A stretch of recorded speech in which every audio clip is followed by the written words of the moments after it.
month, we are partnering with the Bank of North Dakota to share all about the Smart With My Money Challenge. And here to chat all about this is Thomas Beadle. Good morning. Good morning. Well, happy to have you back in studio. Yeah, thanks for having me. Yes, we've been hanging out a lot this month, haven't we? We have, but that's all right. It's an important topic. Yes, definitely. And the topic we're going to talk about today is a little bit about retirement. So what are some of the most common financial oversights that people make when preparing for retirement? Yeah, so retirement is obviously something we're all working towards. Yep. Everyone is looking forward to the day when they retire and don't have to be going to work all the time. I love my job, so I love going to work all the time, but a lot of people don't. And so, you want to make sure that you're properly preparing for yourself. And so you need to look at, what are your needs in retirement? Do you have house payments? Do you have car payments? Do you have kids, grandkids you're supporting?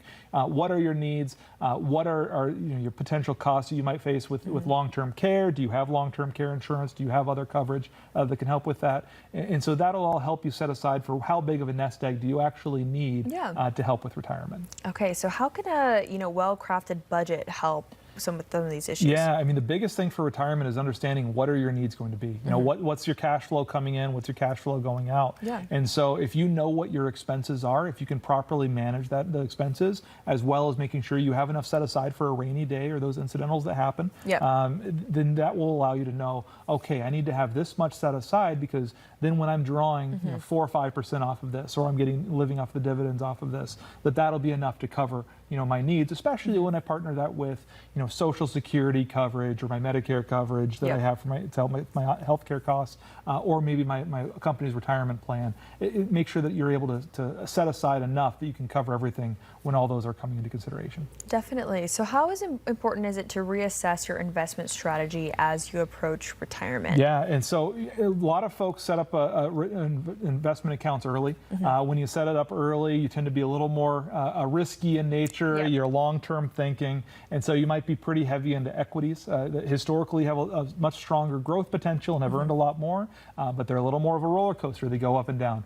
So you'll see people as they get closer to retirement, they're going to have a little more of their allocation to fixed income, getting some of that consistent income coming in, bonds that have a set payment coming in, or more money market accounts and CDs, things that aren't going to be nearly as volatile. And so as you get closer to retirement, it's important to one, look where you are, assess, am I on track, am I off track, do I need to do more? But then two, make sure that you're setting yourself up from a risk tolerance of, okay, I'm getting close, I see the light at the end of the tunnel, am I prepared? And make sure that you set aside into some less risky assets so that you don't have something come up right at the last minute that it's going to derail your plans. Definitely. Let's talk a little bit about Social Security and pension. How can that come into play? Yeah, so a lot of folks out there, everyone's paying into Social Security. If you're working in the United States, you should be paying into Social Security, and most people are. And so they'll receive some sort of Social Security benefit as they retire. You have the option to take it early or at the normal retirement age, or you can delay it a couple years. If you delay it, you can get a little bit more, a higher payment on that. You might take a penalty if you start taking it early. So factor those in terms of what the needs are for you and your family. And hopefully you've set aside retirement for yourself as well.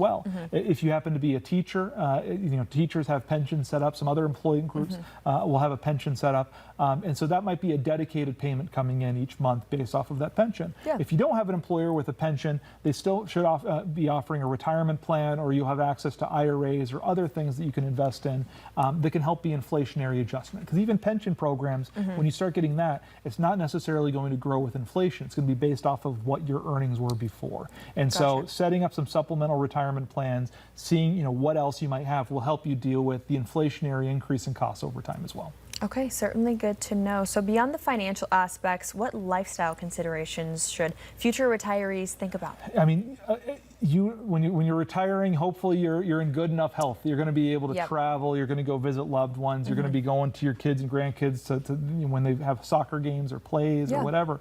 And so you want to be able to make sure that you're in a position where you can afford to go and do that. And so understanding what your goals are in retirement, what you plan to do, what your lifestyle is, what does your family dynamics look like, all play into what sort of plan do you need to have, and what sort of flexibility do you need to have with that.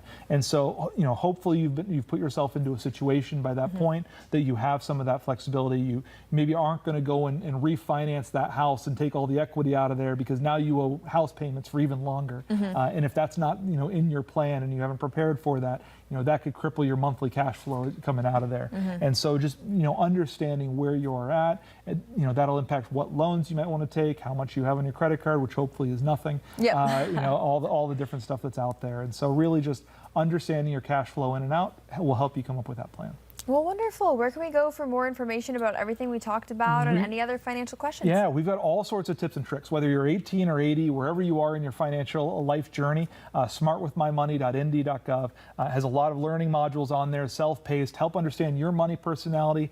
How do you feel about money? How comfortable are you? And help you come up with a game plan for yourself in your future. So smartwithmymoney.nd.gov. All right, I'll be sure to check that out. Thank you so much. Yeah, thank you. Yes, we appreciate your time this morning.